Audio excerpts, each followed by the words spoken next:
لو انت زيي فانت اكيد بتكره الشغلانه بتاعت 9 ل 5 اللي انت مزنوق فيها، وبتكره التأييد والزحمه بتاعت المكتب، المواصلات علشان توصل الشغل، وكل الحاجات اللي مرتبطه بيها. لو انت كده فعلا فالفيديو ده ليك. ما تفهمنيش غلط، انا من ساعه ما خلصت ثانويه عامه فتره الجامعه ولحد من فتره قريبه كنت شغال في وظائف عاديه وبتنقل من وظيفه لوظيفه في المجال بتاعي اليو اي اكس والديزاين، ولكن انا كنت دايما عارف ان في حاجه احسن، في حاجه اكبر، وعارف ان الشغلانه دي والتدريج الوظيفي ده مش هيوصلني للهدف بتاعي، وهو ان انا احقق الحريه الماليه. ولكن انا خدت قرار ان انا كل الفلوس اللي بجيبها من الشغل ابتدي احافظ عليها وما اصرفهاش بطريقه غبيه بسبب الشباب والصحاب والحاجات اللي انا كنت منشغل بيها، ولكن استثمرها سواء في افكاري، في محاولاتي، في ان انا اتعلم حاجات جديده واجرب فيها واشوف ايه اللي يشتغل. وكنت دايما بفشل والموضوع كان دايما بيبوظ، ولكن لسبب ما انا كنت عارف دايما ان انا هنجح. دلوقتي انت ممكن تكون بتسال ايه اللي يخليك تقول كده؟ هو انت ما كنتش خايف يعني وانت بتعمل كده؟ انا كنت مرعوب، لان انا ما عنديش ظهر وما عنديش حاجه هتقومني لو انا وقعت فعلا على وشي،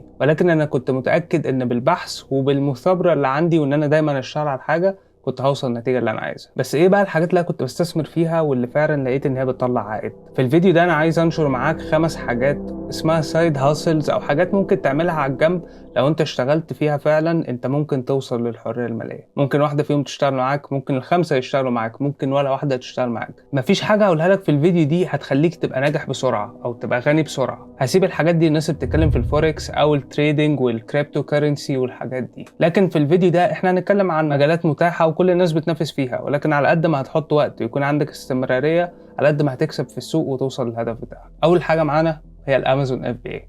والامازون اف بي اي هو ان انت تستخدم الستور بتاع امازون واللي موجود في كل الدول اللي في العالم تقريبا، وخصوصا ان هو بقى موجود في مصر مؤخرا، في ان انت تبيع منتجات من غير ما يكون عندك مكان تخزين ومن غير اصلا ما تشتري المنتجات دي. كل اللي انت بتعمله ان انت بتلاقي سبلاير في الصين بيبيع منتج وحاسس ان هو يشتغل كويس سواء في السوق المصري او في اسواق عالميه زي اوروبا وزي امريكا. بتاخد المنتج ده وبتبتدي انت تبقى مسؤوليتك التسويق عنه، تعمل له ريلز وتعمل له تيك توكس وتنشره في كل حته وصفحات على السوشيال ميديا، وتحاول تجيب ترافيك من الصفحات دي ان هم يدخلوا على البروفايل اللي انت عامله على امازون ويشتروا المنتج اللي انت عامله، او ان انت تنافس على امازون نفسها بمنتج وبسعر كويس. كل اللي انت بتعمله ان انت بتكونكت السبلاير اللي انت اخترته للمنتج اللي انت حاسس ان هو هيكسب واللي اسمه الويننج برودكت، وتربطه بالباك اند بتاع امازون، وامازون هي اللي هتهندل كل حاجه من ان هي تشحنه من الصين اللي عندها وان هي تباكج وان هي تبعته للعميل، وانت بس الارباح هتدخل في جيبك. ولكن الموضوع مش سهل 100%، في ناس كتيره قوي بتحاول وبتفشل، وفي ناس كتيره جدا بتعمل المنتج وتوصل بس محدش يشتري.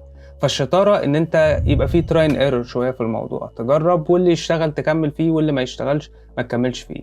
امازون اف بي اي على عكس الحاجات اللي الناس بتتكلم فيها ان انت هتبقى غني بسرعه، هي حاجه بتحتاج وقت ومهاره وتحتاج الاستمراريه علشان تعرف توصل لنتيجه. تاني حاجة عندنا هو البيج كوميشن سيلز، وهو ان انت تبيع سواء حاجات سوفت ويرز او هاردوير، ومن هنا بيجي لك المكسب بتاع الكوميشن العالية. فده بيعوض الوقت والمجهود وان انت تدور على كلاينت، او ان انت تستثمر مثلا في ان انت تعمل سوشيال ميديا وتبتدي تماركت من خلالها، في ان انت لما تبيع البيعة الواحدة هتكسب رقم كويس جدا مقابل المجهود اللي انت حاطه في الموضوع. في الحالة دي انت هتحتاج تتعلم الماركتينج على اصوله، هتحتاج تتعلم السيلز فانل، ازاي تعمل ويب سايت بيشرح منتج معين او بيشرح حاجة معينة، وازاي تاخد الناس من مرحلة ان هم يكونوا مهتمين لان هم يكونوا مقتنعين، لان هم يكونوا عايزين يشتروا، لان هم يحطوا كريدت كارد ويدفعوا. ودي سيلز بروسيس كاملة، في كتب كتير عنها ممكن تدخل تقراها ومنها هتتعلم اكتر بكتير.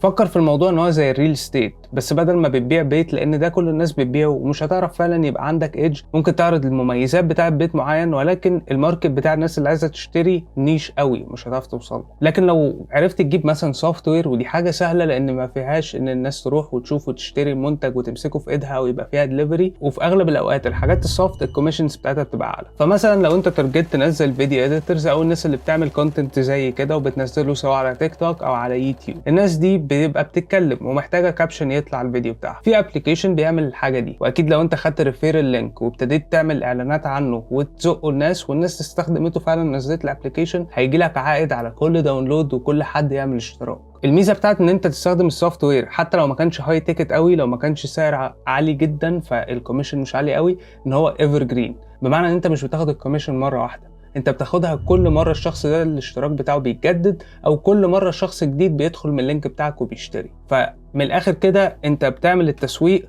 وتبتدي تزقه، والموضوع بيجيب عائد ويفضل يجيب عائد مدى الحياة طالما الحاجة اللي انت كنت بتبيعها مفيدة والناس اللي اشتريتها لقت الفايدة دي فيها. تالت حاجة، هاتلك وظيفة. انت سمعتني صح، هاتلك وظيفة. بس انت مش بتقول ان احنا مش هنشتغل. انا مش قصدي ان انت مش هتعمل شغل، انا قصدي ان انت مش هتشتغل في المكتب وتبقى في السلم الوظيفي اللي كل الناس فيه. شوف لك وظيفة تكون فيها حاجتين مهمين جدا، تكون ليها قيمة عالية قوي ويكون عدد الناس اللي فيها قليل. من الحاجات دي دلوقتي الكودينج، الاي اي، الفيديو اديتنج، الجرافيك، المجالات اللي بتحتاج مهارة وتحتاج حد يكون بيعرف يعملها بجودة معينة، ومش كل الناس بتعملها. مش اي حد بيطلع من الجامعة ايا كانت ايه شهادته هيعرف يعمل ديزاين كويس، فيديو كويس، او هيعرف يعمل ماركتنج كامبين كويس. الناس اللي فعلا اشتغلت واتمرنت وعملت الموضوع كذا مرة هي اللي بتعرف تعمله بجودة عالية. فشوف مهارة من المهارات دي وتعلمها. يا عم لو مش هتجيب منها فلوس دلوقتي تبقى للزمن، في اي وقت لو انت احتاج تجيب فلوس على جنب، او لو حاجة من الحاجات اللي انت بتجربها محتاجة استثمار او محتاجة ان انت تحط فيها فلوس، شغل المهاره بتاعتك في ان انت تجيب الفلوس دي، وهيبقى انت عندك حاجه تتسند عليها، وهو ده الظهر اللي هينفعك في الزمن بتاعنا ده. رابع سايد هاسل هو انك تعمل كونتنت. ايوه انا هقول لك بقى على السر بتاعي. لما بتعمل كونتنت في مجال معين او في المجال اللي انت مهتم بيه، الناس اللي بتتفرج على الكونتنت ده بسبب الالجوريثم بتاعت تيك توك وبتاعت يوتيوب وبتاعت انستجرام بتبقى مهتمه بالمجال بتاعك.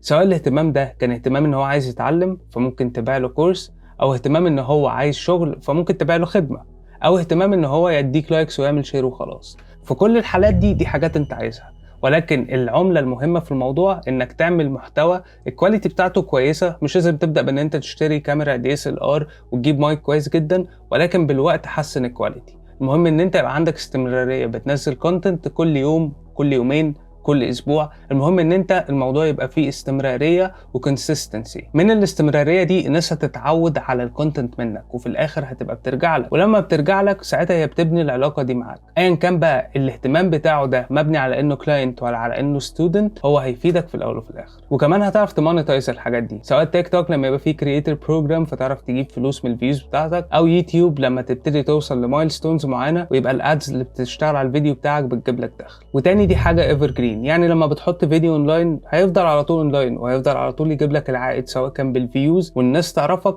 او كان من الادز لما بعد كده تجيب منها فلوس. خامس واخر حاجه هي الافيليت ماركتنج، ودي حاجه زي بالظبط انت بتكون بتبيع برودكت، بس مش لازم تكون هاي تيكت. ممكن تكون حاجه بسعر كويس او صغير، ولكن تبتدي تبيع لينكات كتيره، سواء لينكات مثلا لمنتجات في امازون. خلينا نقول ان انت ست بيت وبتعملي كونتنت عن الطبخ وما الى ذلك، ممكن تجمعي شويه لينكات من حاجات في امازون لادوات طبخ او لمنتجات بتستخدميها في الوصفات بتاعتك، واللينكات دي تبقي مجمعاها بطريقه ما، بحيث ان انت تقول للناس ادخلوا اشتروا من اللينكات اللي انا عاملاها، او المنتج اللي انا بستخدمه ده هتلاقوه في اللينك اللي في الباي. في الحاله دي اي عمليه شراء لاي لينك انت كنت حاطاه عندك، حتى لو الحد دخل من اللينك وما اشتراش المنتج ده اشترى منتج تاني، الدخل ده بيبقى ليه كوميشن ليه. فدي من الحاجات اللي اغلب الناس مش عارفاها، لكن الافيليت ماركتنج ياما عمل مليونيرات. وفي الاخر عايز اختم بان انا اقول لك ان في ناس كتيره قوي بتحاول، ولكن نسبه نجاحهم مش مضمونه. نسبه النجاح بتتضمن بحاجتين: انك تعمل البحث بتاعك كويس، تدور وتعرف معلومات كتيره جدا، مش لازم تبقى مضايق وجهه نظرك وان انت تبقى بتبص في موضوع واحد. اتعلم عن حاجات كتيره، اللي بيتعلم عن حاجات كتيره وبيتعلم كل حاجه عن حاجه واحده بينفع فيها جدا، لان بيبقى عنده نظره كامله. وتاني نقطه الاستمراريه، دايما حاول وما توقفش في كل حاجه وطول الوقت، والحاجه اللي تشتغل معاك مره جرب فيها تاني وهتشتغل كمان مرة، وخليك وراها طالما هي الحاجة اللي شغالة. اتمنى لك كل التوفيق ومستقبل احسن، وان شاء الله تعمل ملايين يا عم، وتبقى ترجع تقول لي في الفيديو ده ان انت حققت الهدف ده. ولو اتفرجت لحد دلوقتي فانا بشكرك، وما تنساش تعمل شير ولايك وسبسكرايب، احنا لسه بنبدا ودي حاجه مهمه جدا، والشانل لسه صغيره. عندي هدف ان انا اوصل 6000 سبسكرايبر قبل شهر 6، ويا بقى لو عرفنا نعدي الهدف ده. شكرا ليك جدا، اشوفكم الاسبوع الجاي، سلام.